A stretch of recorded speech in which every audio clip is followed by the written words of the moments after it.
Capítulo 13. Darius galopaba a través del desierto, corriendo bajo los soles, junto a Raj, Desmond, Cass, Lucy, más docenas de sus hermanos de armas, el sonido de sus certas retumbando en el silencio del mediodía. Corrían a través del desértico paisaje, usando los certas que habían saqueado de la batalla con el Imperio, empuñando armas que habían recogido de los soldados del Imperio, y dirigían a centenares de aldeanos que corrían tras ellos a pie. Era un grupo de guerreros caótico, todos reunidos por una causa común, todos fuera por la sangre, por la libertad, y todos unidos solo por el liderazgo de Darius, su sacrificio, su ejemplo. Darius estaba decidido a no relajarse nunca más, sino a llevar la lucha hasta la puerta del Imperio, y su gente estaban dispuestos a seguirlo. Darius no sabía si los había animado a todos con su liderazgo, o si su gente simplemente no tenía nada que perder. Quizás finalmente les había tocado la fibra sensible que el Imperio los rodeara y los destruyera. Quizás se habían dado cuenta finalmente que ya no podían esperar pasivamente a ser descuartizados o mutilados. Puestos contra la pared, estaban obligados a atacar. Finalmente, Darius y su gente estaban de acuerdo. Finalmente, al igual que él, estaban preparados y contentos de ir por su propio pie a luchar. Guiados por el ejemplo de Darius, por fin, habían sacado su hombría, la habían reclamado para ellos mismos.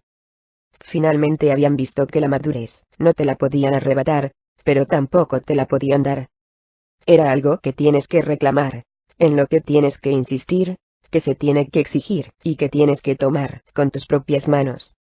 Cada uno de ellos estaba envalentonado y fortalecido también al tener armas de acero reales, al sostener el frío acero en sus manos por primera vez en sus vidas, al sentir cómo era el peso real, no el peso del bambú. Estaban envalentonados también por el fragor y la velocidad de los certas, magníficos animales de guerra que hacían que uno se sintiera como un verdadero guerrero debería hacerlo. Cargaban y cargaban, siguiendo a Darius a ciegas por el desierto. Darius sentía que podía dirigirlos hacia donde fuera. Pero no a todos ellos. Todavía había una facción de su aldea, con Circe a la cabeza, que culpaban a Darius, lo envidiaban y no aprobaban su forma de actuar. Esta gente también lo seguían ahora, pues no tenían elección, no querían quedarse atrás.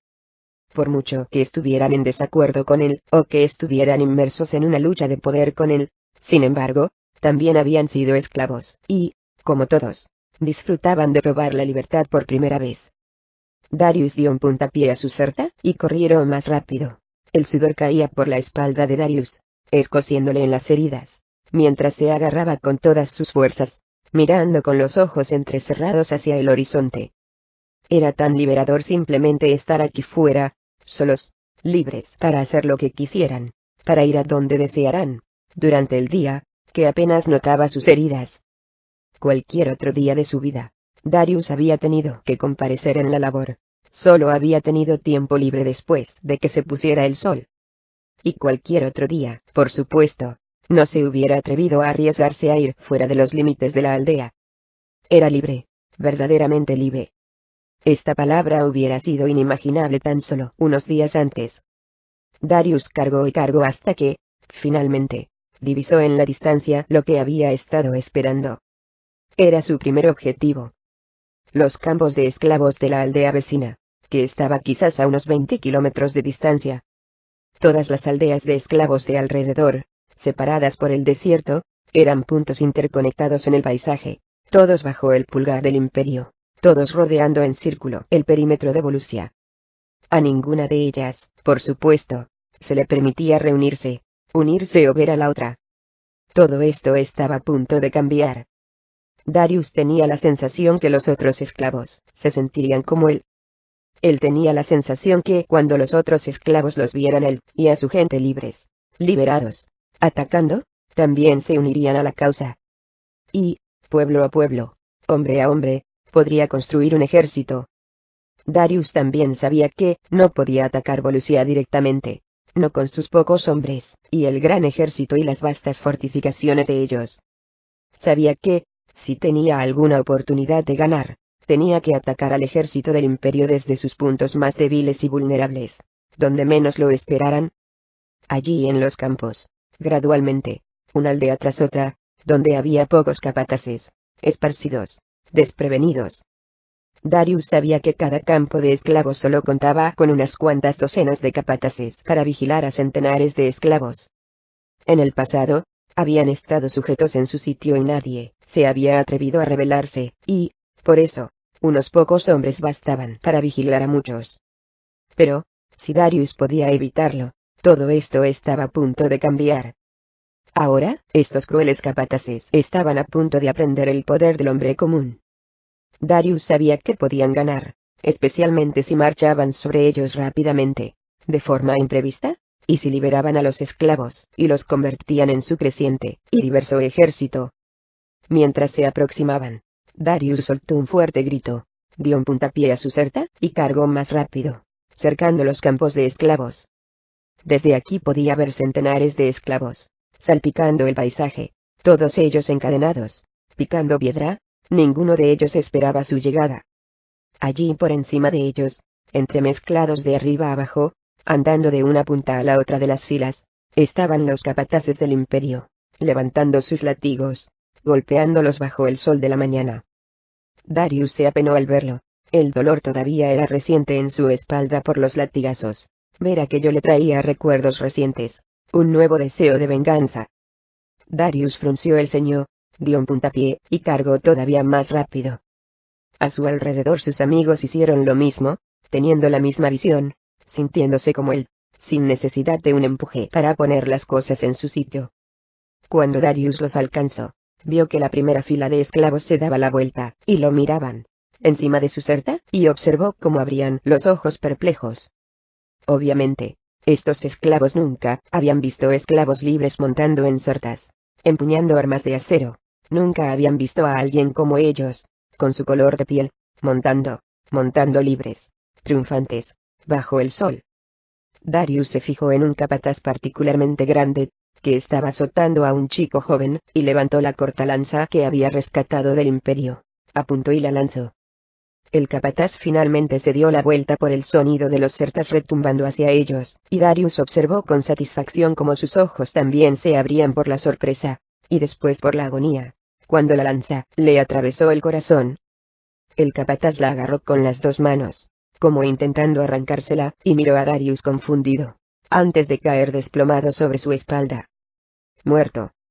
Darius y los demás soltaron un gran grito de alegría, y su grito de guerra se elevó hasta los cielos mientras ellos rugían en los campos, fila a fila, un gran muro de destrucción que provocaba una ola de polvo que se iba extendiendo. Los aldeanos estaban allí, congelados por el miedo, clavados en el sitio, mientras Darius y sus hombres corrían a su lado, matando capataces a diestro y siniestro.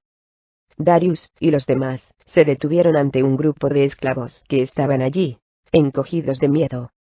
Los esclavos los miraron maravillados, todavía sin moverse. Un esclavo grande con la piel oscura y los ojos abiertos por el miedo, con el sudor cayéndole por la frente, dejó su masa y miró a Darius. ¿Qué has hecho?, preguntó el hombre, con pánico en los ojos. ¿Has matado al capataz? Ahora todos nosotros moriremos. Todos los esclavos moriremos. Darius negó con la cabeza, se acercó y levantó su espada y el esclavo se encogió. Darius la bajó y cortó de cuajo las cadenas del esclavo. El esclavo miró hacia abajo atónito. De uno en uno, todos los hermanos en armas de Darius, Raj, Desmond, Cass, Lucy y los demás se acercaron, levantaron sus espadas y cortaron las cadenas de los esclavos. El grato tintiño de las cadenas, rotas golpeando el suelo del desierto, se alzó a su alrededor. Todos miraron a Darius atónitos, demasiado sorprendidos como para moverse. No os volváis a llamar esclavos otra vez, respondió Darius. Pero nuestras cadenas, gritó otro esclavo. Nos las debéis poner otra vez, rápidamente. Moriremos todos por esto. Darius negó con la cabeza. Apenas podía creer lo condicionados que estos pobres hombres estaban. No lo entendéis, respondió Raj. Los días de temer al imperio han terminado. Ahora somos nosotros los que llevamos el miedo hacia ellos. Podéis morir luchando con nosotros, exclamó Darius, a la creciente multitud de esclavos liberados, o podéis morir aquí en los campos, encogidos de miedo como esclavos. ¿quién de entre vosotros desea morir como un esclavo? ¿Y quién de entre vosotros desea morir como un hombre libre? Entonces se escuchó otro grito de alegría entre la multitud de esclavos, pues empezaban a darse cuenta que la libertad había llegado.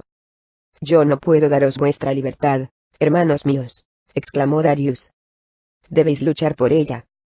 Todos y cada uno de vosotros uníos a nosotros ahora». Se escuchó un cuerno, y Darius se dio la vuelta, y vio una docena de soldados del imperio reuniéndose, embistiendo contra ellos.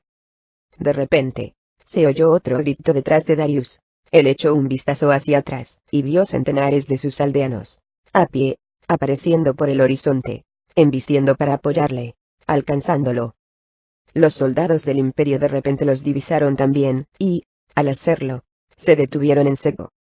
Ya no se enfrentaban a una docena de esclavos liberados, ahora se enfrentaban a varios centenares. Miraron fijamente al horizonte con asombro y miedo, y repentinamente, por primera vez en su vida, Darius vio a los hombres del imperio dar la vuelta, y huir. Darius dejó ir un grito de guerra, y dirigió la carga, y, esta vez, todos los esclavos liberados, a una, se unieron. Él dirigía su creciente ejército, embistiendo a través de los campos, a la casa de los soldados del imperio. Pronto los alcanzaron mientras huían, golpeándolos, masacrándolos a diestro y siniestro. Darius sintió una particular satisfacción cuando vio que un capataz tiraba el látigo para correr más rápido, mientras Raj arrojaba una lanza a través de su espalda. Darius volvió a montar en su certa, y cargó, corriendo para encontrarse con la media docena de capataces que se habían reagrupado, y embestían contra él. Sus hermanos en armas volvieron a montar a su lado. Detrás de ellos, todos los esclavos se pusieron en fila, corriendo para unirse a ellos. Los esclavos liberados se unieron a la lucha, abalanzándose sobre los capataces, tirándolos al suelo, echándose encima suyo y dándoles puñetazos hasta matarlos. «Esto es por mi chico», exclamó uno de ellos. Más esclavos corrieron hacia adelante, y, usando sus grilletes, que todavía colgaban de sus muñecas, saltaron sobre los soldados por detrás, y enroscaron sus cadenas colgantes alrededor de sus cuellos, una y otra vez, ahogándolos hasta la muerte. Finalmente, un grupo de una docena de soldados del imperio, viendo que estaban en desventaja numérica y que morirían si continuaban huyendo, se detuvieron, se dieron la vuelta, se pusieron en banda juntos en un muro profesional, se pusieron en posición. Eran un grupo imponente, grandes guerreros, alzándose por encima de los esclavos, con gruesas armaduras y armas profesionales, y con una actitud para matar a cualquier cosa que se encontraran por el camino. Darius les arrojó una lanza, y la pararon fácilmente con sus escudos, luchando como uno, y él supo que no sería fácil. Darius cabalgó hasta ellos, y desmontó. Raj, Desmond, Cas y Lucy le siguieron, junto con varios de sus hermanos en armas. Saltó hacia abajo salvajemente, levantando su espada, y, al hacerlo, la bajó hasta el hombro del soldado, al encontrar las ranuras de su armadura, haciéndolo caer. Los otros soldados atacaron inmediatamente. Darius fue golpe a golpe con ellos, sorprendido de su velocidad y su fuerza. Sus espadas sonaban y soltaban chispas bajo el sol del mediodía mientras luchaban, empujándose los unos a los otros de un lado al otro. A su lado, Raj y Desmond estaban inmersos en acaloradas batallas también. Ninguno de ellos era capaz de ganar ventaja.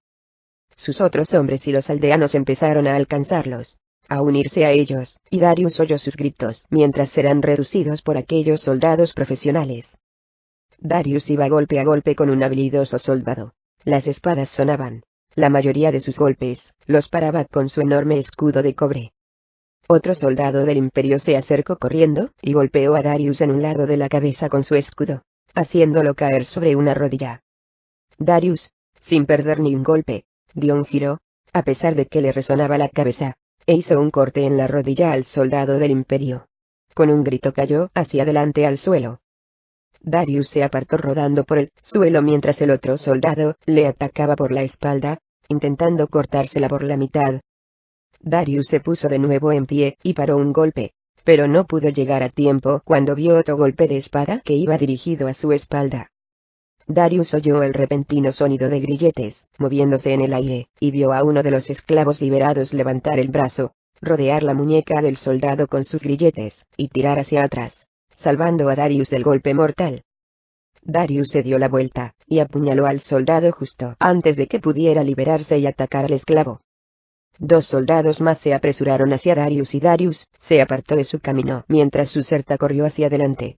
Los pisoteó y se los llevó por delante. Más y más esclavos liberados se les unieron, embistiendo, balanceando sus cadenas, golpeando a los soldados del imperio, en represalia por haber sido golpeados. De hecho, algunos esclavos rescataban los látigos del suelo del desierto, y los usaban como armas feroces, golpeando a los soldados del imperio a diestro y siniestro. Los escudos paraban muchos golpes, pero, con el tiempo, mientras iban llegando más esclavos, y más cadenas, y más látigos, más golpes sobrevivían. La línea del imperio empezaba a debilitarse. Pronto solo quedó un soldado del imperio en pie, que tiró sus armas, su escudo, su casco, y se puso frente a ellos, con las manos en alto. «Clemencia», exclamó, mientras todos los aldeanos lo rodeaban. «Dejadme vivir, y hablaré al imperio por vosotros. Les pediré clemencia de vuestra parte». La multitud se quedó en silencio mientras Darius daba un paso adelante, respirando con dificultad, agarrando con fuerza la empuñadura de su espada mientras se acercaba, mirándolos con mala cara. «Lo que no consigues comprender», dijo Darius con desprecio, «es que no necesitamos pedir clemencia. Ya no somos esclavos. Lo que necesitamos, lo cogemos a la fuerza». Darius dio un paso hacia adelante, y apuñaló al soldado en el corazón, observando cómo moría mientras se desplomaba a sus pies, manchando de rojo el suelo del desierto. «Aquí tienes tu clemencia», dijo Darius. «La misma clemencia que nos brindaste a todos nosotros». Alrededor de Darius, el aire de repente se llenó de los gritos alegres y victoriosos de su gente, esclavos liberados, todos ellos exultantes, uniéndose a él, centenares de ellos, su ejército ya doblado. Darius levantó la espada en alto, dándose la vuelta, y mirándolos a todos y todos ellos, a una, gritaron y cantaron su nombre. «Darius», exclamaban. «Darius. Darius». Capítulo 14. Indra estaba sentada con los demás en el interior del castillo de oro de Argon, impresionada por aquello que le rodeaba, preguntándose si todo aquello era real. Todos ellos estaban sentados en montones de lujosas pieles, en un suelo, que era suave y brillante, casi translúcido, delante de una enorme chimenea ornamentada, con la repisa hecha de un mármol blanco brillante, de unos 6 metros de altura, que enmarcaba un fuego ardiente. Junto a ella estaban Elden a un lado, y Selesé al otro, al lado de esta Reese, y a continuación Thorgrim, Odgonor y Matus. Todos ellos estaban sentados en semicírculo, desplegados delante del fuego, todos relajados con la compañía de los demás. Un cómodo silencio se cernía sobre ellos. Indra miraba fijamente a las llamas, perdiendo la noción del tiempo mientras fuera anochecía. Miró a través de las arqueadas ventanas descubiertas, y, a través de ellas, vio cómo se extendía el crepúsculo, vio las estrellas allá, arriba en el cielo, de un rojo brillante. Sentía las suaves brisas del océano, oía el romper de las olas en la distancia y supo que el océano estaba en algún lugar por allá abajo. Indra echó un vistazo, y vio que sus amigos estaban más relajados de lo que jamás los había visto. Por primera vez desde que podía recordar, habían bajado la guardia, y sintió que ella podía hacer lo mismo. Suavemente, soltó la empuñadura de su nueva lanza, sin darse ni cuenta de que todavía la agarraba por reflejo, y la puso a su lado. Una parte de ella no quería soltarla, el arma ya parecía una extensión de ella misma. Se tumbó sobre las pieles, al lado de Elden, y miró a las llamas. Elden intentó pasarle un brazo por encima, acercarse, pero ella lo apartó. No le gustaba que la gente se acercara mucho a ella. «Pesa», dijo una voz. Indra se giró y vio a Selesé sentada a su lado, observando su lanza. No sabía qué pensar de Selesé. Por un lado, era la única chica del grupo, en el viaje con ellos, y, en ese sentido, habían intimado. Pero, a la vez, Indra debía admitir que sentía recelos por Selesé, ya que acababa de salir de la tierra de los muertos, del otro lado de la muerte. No sabía muy bien qué hacer con ella. Estaba viva. Todavía estaba muerta. Le parecía real, tan real como cualquier otro. Y de alguna manera, Indra debía admitir que esto la intimidaba. Aún más, Indra realmente no entendía a Selesé, y nunca lo había hecho. Las dos eran personas muy diferentes, cortadas por patrones muy diferentes. Indra era una guerrera, y Celeste una curandera, y más femenina de lo que Indra querría ser jamás. Indra no comprendía a cualquier mujer que no quisiera empuñar un arma. No, respondió finalmente Indra. Es sorprendentemente ligera. Se quedaron en silencio, e Indra sintió que debía devolver la cortesía. Después de todo, Celeste había intentado empezar una conversación. ¿Y tu arena? Preguntó Indra. ¿Te gusta tenerla? Celeste sonrió dulcemente, y asintió. Me gusta cualquier cosa que me pueda ayudar a sanar a los demás, respondió. No podría desear un mejor regalo. Entonces tú eres mejor persona que yo, respondió Indra. Yo disfruto matando gente, no curándolos. Hay un momento para ambas cosas, respondió Celeste, y no me considero mejor que nadie. De hecho, yo te admiro. ¿A mí? Preguntó Indra, sorprendida. Era la última cosa que esperaba que saliera de la boca de Celeste. Celeste asintió. Sí. Apenas puedo creer que puedas manejar un arma como esta. Cualquier arma en verdad. Indra, a la defensiva como siempre, al principio se preguntó si Celeste le estaba haciendo burla. Pero después examinó sus suaves y compasivos ojos, y se tranquilizó, al ver que era sincera. Se dio cuenta de que la había juzgado con demasiada dureza, solo porque era diferente a ella. Había sido fría, manteniéndola a una distancia, no la había acogido a su lado. Ahora se daba cuenta, viendo lo buena persona y sincera que Celeste era, que se había equivocado. Sabía que solo era su manera de ser, la manera que siempre había sido, muy a la defensiva con todo el mundo. Se dio cuenta de que era un mecanismo de defensa, para ayudarla a sobrevivir en un mundo cruel y burlón, especialmente para una mujer que maneja armas. En realidad no es tan difícil, respondió Indra. Te podría enseñar. Celeste sonrió, y levantó una mano. Te lo agradezco, dijo, pero estoy satisfecha con mis pociones sanadoras. Tú eres buena curando hombres, observó Indra. Y yo soy buena matándolos. Celeste rió. Entonces, me imagino que haremos un buen equipo. Indra le sonrió, sintiéndose increíblemente cómoda con Celeste. Debo admitir, dijo Celeste, que al principio tenía miedo de ti. Una mujer que sabe luchar como tú lo haces, que no teme a los hombres. ¿Y qué es lo que hay que temer? Respondió Indra. O matas a un hombre, o te matan ellos. El miedo no cambiará nada. Indra negó con la cabeza. Debo admitir, añadió, que yo también te temía. ¿Tú me temías? Preguntó Celeste, sorprendida. Indra asintió. Después de todo, eras tú la que salía de la tierra de los muertos. Del otro lado. Eras tú la que no solo te enfrentaste a la muerte, sino que la conociste. Y de tu propia mano, nada menos. Yo temo a la muerte. Intento no tener miedo de nada. Pero temo a la muerte. Y me da miedo cualquiera que haya estado muy cerca de ella. El rostro de Celeste se volvió serio, y ella hizo una larga respiración mientras miraba a las llamas, como si recordara. ¿Cómo era? Preguntó Indra, incapaz de resistirse. Sabía que no debía preguntar, no debía presionarla, pero tenía que saber. ¿Es insoportable estar allá abajo? Como siguió un largo silencio, una parte de Indra esperaba que no respondiera, no quería oír la respuesta.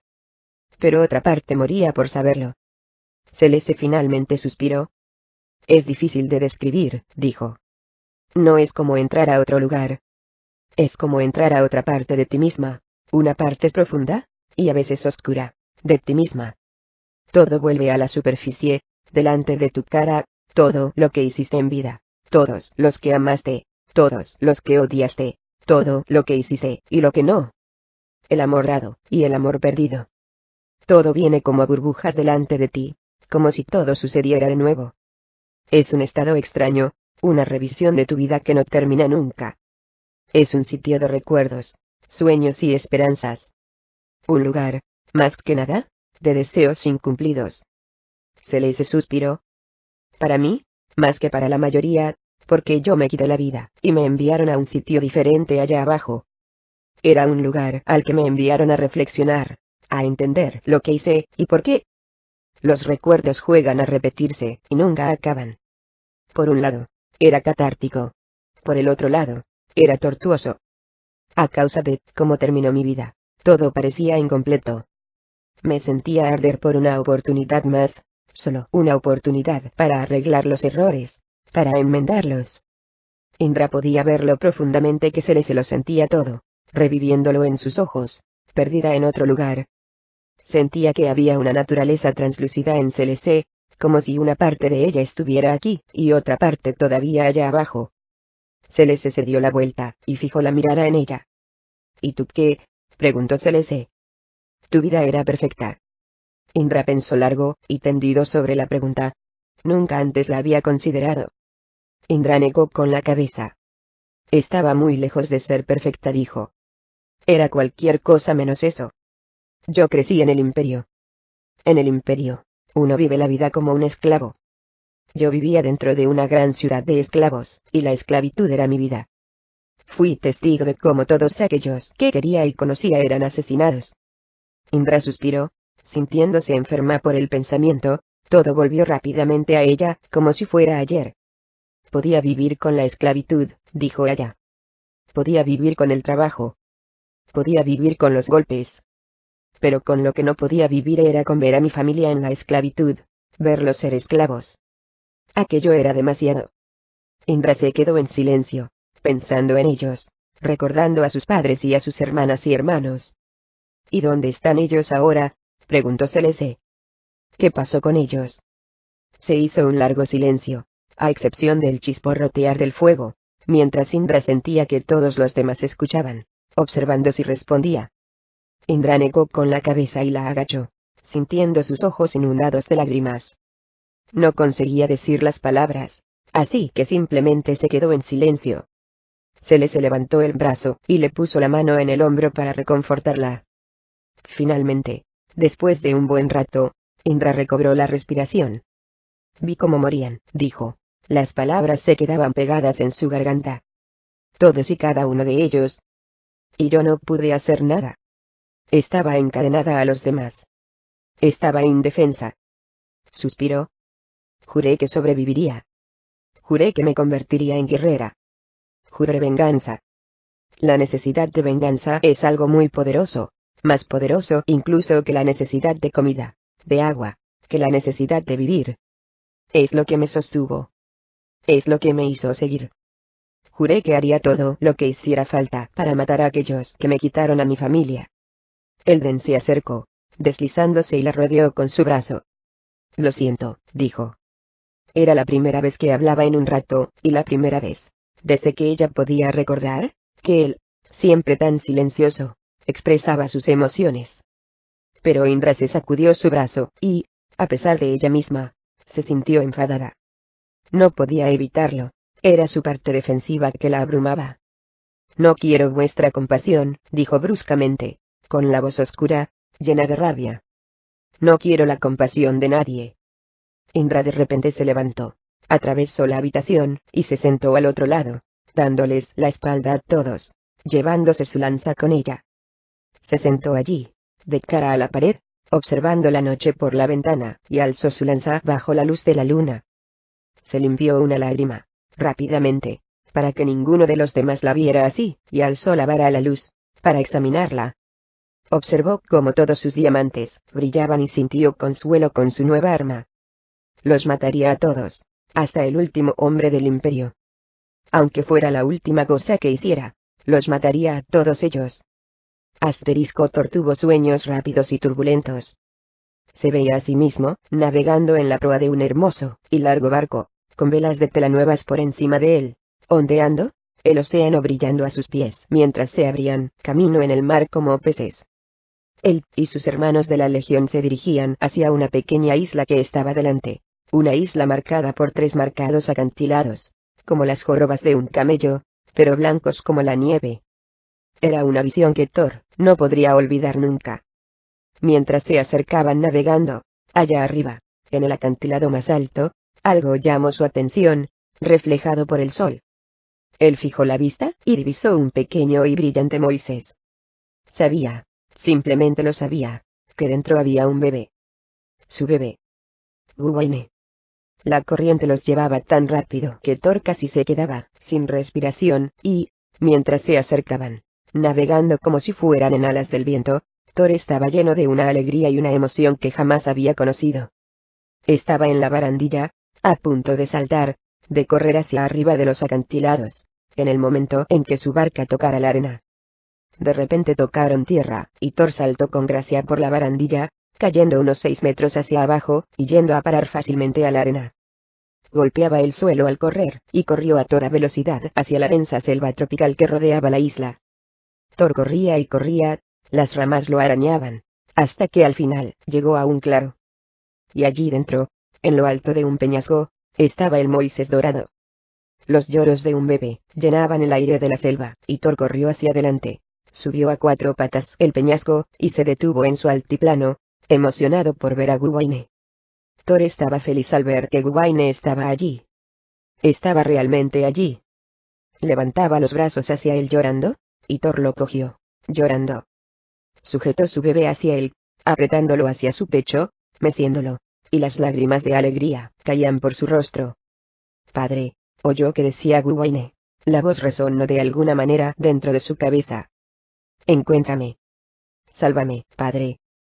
Thor despertó sobresaltado, incorporándose de golpe, con el corazón latiéndole salvajemente, y miró frenéticamente a su alrededor. No sabía dónde estaba. Estiraba los brazos hacia Gwaine, sin comprender dónde se encontraba. Le llevó varios instantes darse cuenta de que no estaba allí, sino en algún otro lugar. Dentro. En un castillo. En el castillo de Argón. Desorientado, Thor echó un vistazo y vio que todos los demás estaban profundamente dormidos alrededor de la lumbre. Miró a través de las altas ventanas arqueadas, y vio cómo el alba empezaba a romper en el cielo de la noche. Movió la cabeza, se frotó los ojos, y se dio cuenta de que todo había sido solo un sueño. No había visto a Gwaine. No había estado en el mar. Y, aún así, había parecido muy real. Había parecido más que un sueño. Había parecido un mensaje. Un mensaje solo para él. De repente tuvo la certeza de que Gwaine le estaba esperando en una isla, un lugar con 3 peñascos blancos, cerca de aquí. Thor debía salvarlo. No podía esperar.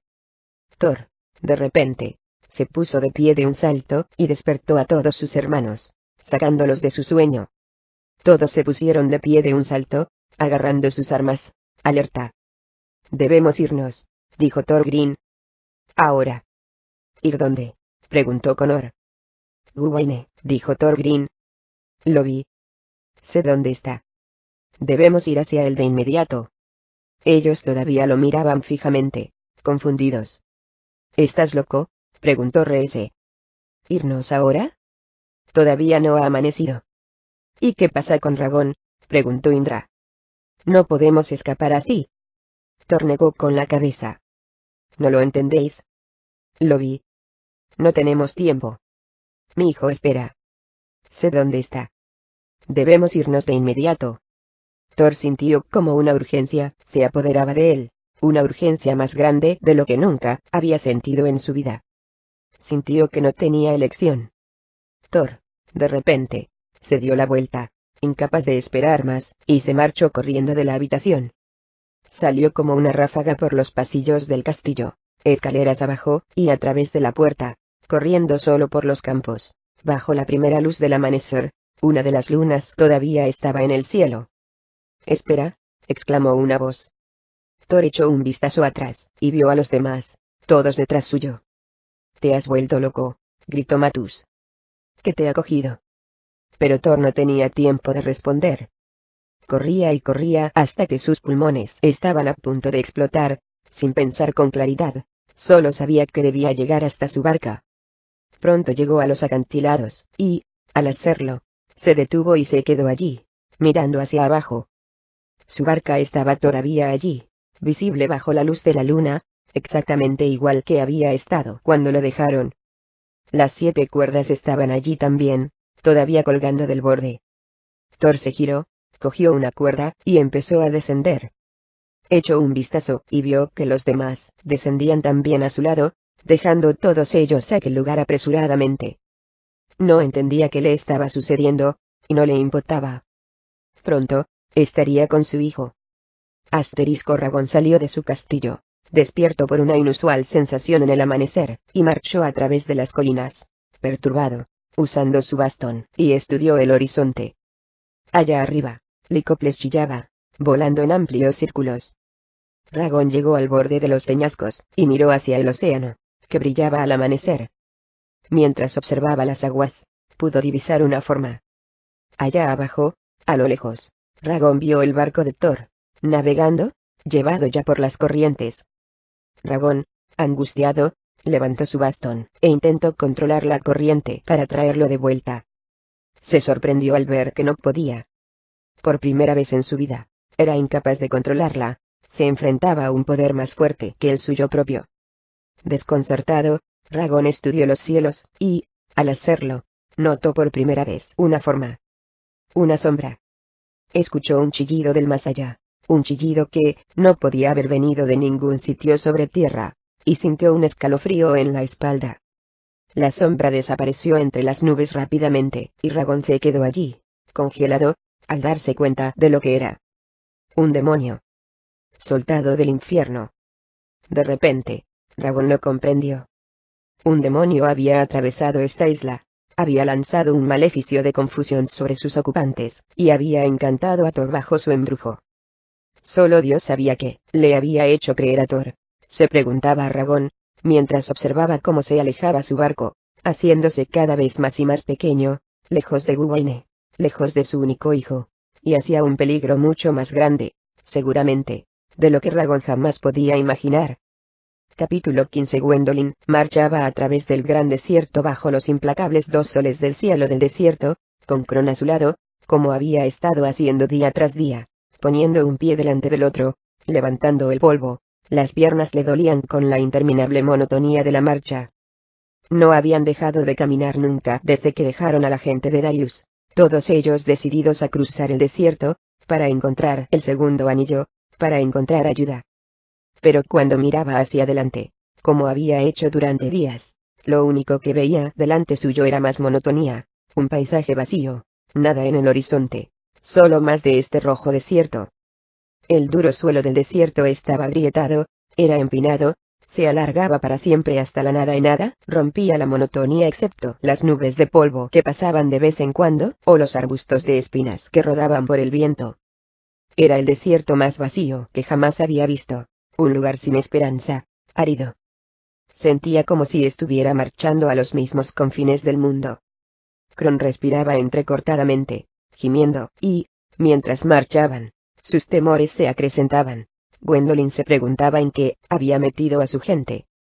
Ahora hacía días que andaban, ya les quedaban pocas provisiones, especialmente agua y no había esperanza a la vista.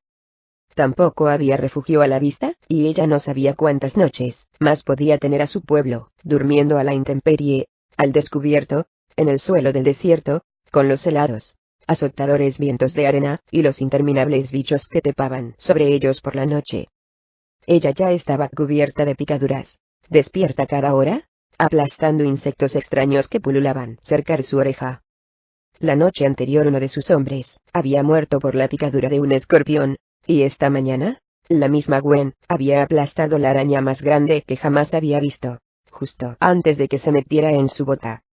Era un paisaje de veneno y muerte escondida, un lugar traicionero, hogar únicamente de reptiles y escorpiones, y los huesos de otros que habían sido lo suficientemente estúpidos para cruzarlo. De verdad pensó que esto nos llevaría a algún sitio, dijo una voz. Gwen oyó un murmullo, se giró y vio a su variada colección de gente. Lo que quedaba del anillo, centenares de supervivientes del anillo, y sintió pena por ellos.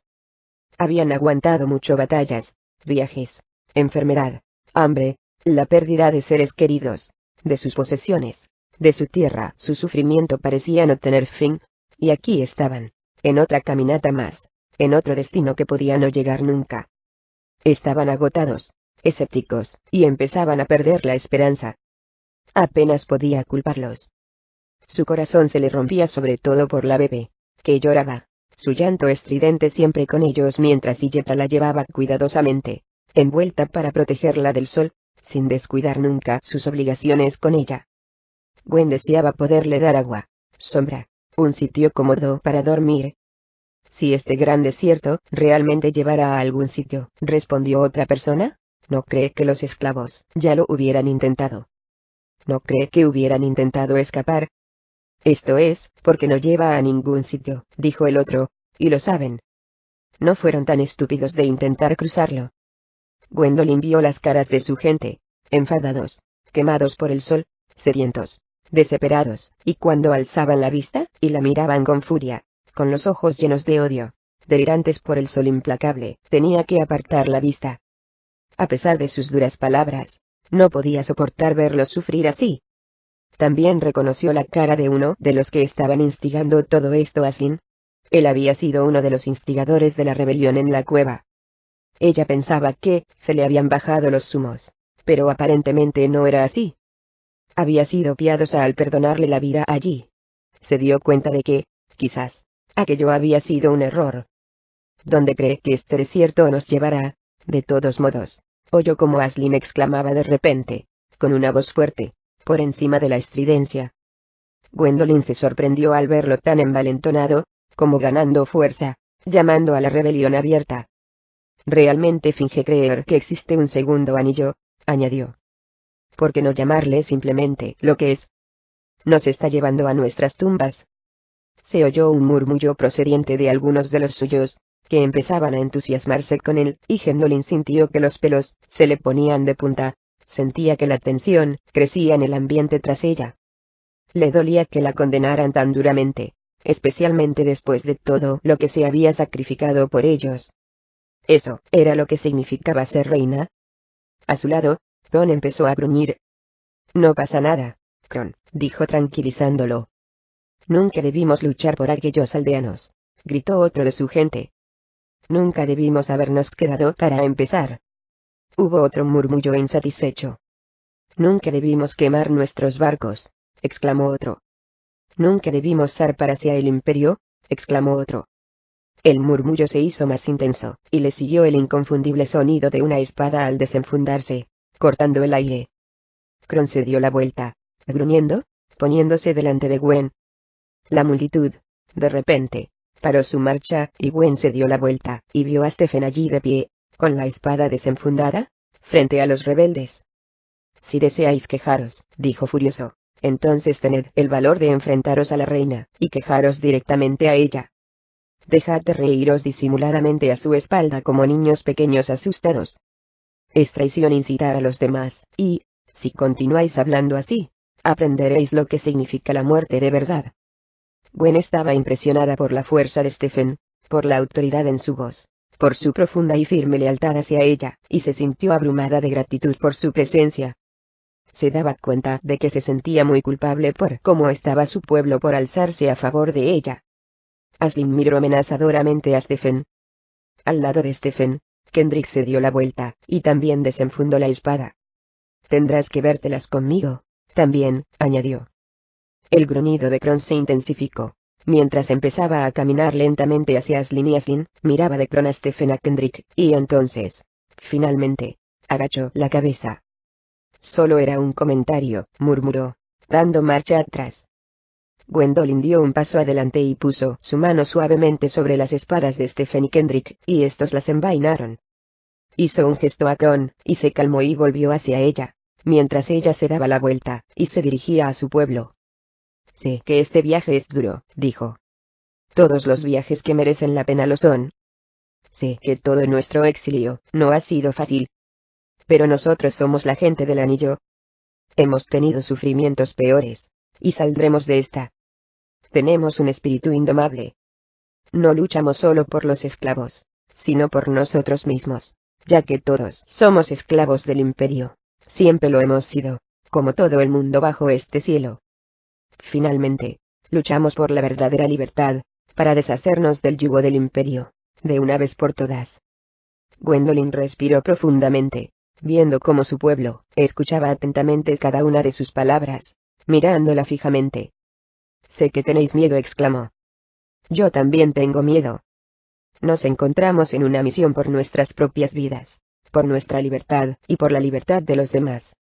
Nadie dijo que esto sería fácil. La libertad nunca ha sido fácil. Y pelear entre nosotros, no lo hará más fácil. Os prometo que un futuro más brillante nos aguarda. Debemos seguir nuestro rumbo. Sed fuertes. No os llevaría a ningún lugar, donde yo misma no iría, y si vamos a morir todos, yo seré la primera en caer. Gwendolyn veía en los rostros de su gente que sus palabras habían apaciguado a muchos de ellos, y se dio la vuelta, y emprendió la marcha. Kendrick y Stephen formaron filas a su lado. Bien dicho, mi señora, dijo Stephen. Nuestro padre no las hubiera dicho mejor, dijo Kendrick. Gracias, dijo ella, tranquilizada por su presencia, y todavía sobresaltada por el comportamiento de su gente. No hablan por todos, dijo Kendrick. Solo por algunos decepcionados. Y siempre habrá unos cuantos decepcionados, añadió Stephen. No importa lo grande que sea como reina. Os agradezco a los dos vuestra lealtad, dijo Gwen. Pero debo tener cuidado, y comprendo su frustración. Me temo que nuestro peligro más grande no nos espere más adelante, sino aquí mismo, entre nosotros. Si así fuera, dijo Stephen, cogiendo con fuerza la empuñadura de su espada, entonces seré el primero en matar a los infractores. Existen otros peligros, mi señora, dijo Abertol débilmente, metiéndose en la conversación, mientras caminaba a su lado.